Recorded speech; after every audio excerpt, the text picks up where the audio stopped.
Dhe mbi të gjitha ka diçka tjetër që është ende më e rëndë, sepse në qoftë se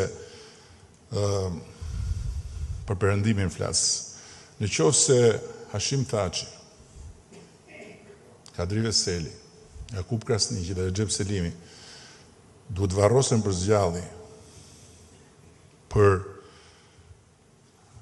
luftën dhe për çfarë ka ndodhur gjatë luftës në Kosovë, atëherë duhet të vazhdojnë arrestimet. Duhet arrestohet Bill Clintoni, duhet arrestohet Javier Solana, duhet arrestohen Tony Blairi, nuk diskutohet, kryeministrat e tjerë të vendeve që i dhanë dritën jeshile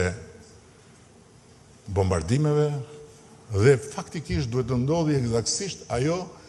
që ka predikuar Slobodan Miloševići, që dhe ai bashkë me atë tjetrin Zviceranin mos gjet kur prej aty ku është. Të dy bashkë atje.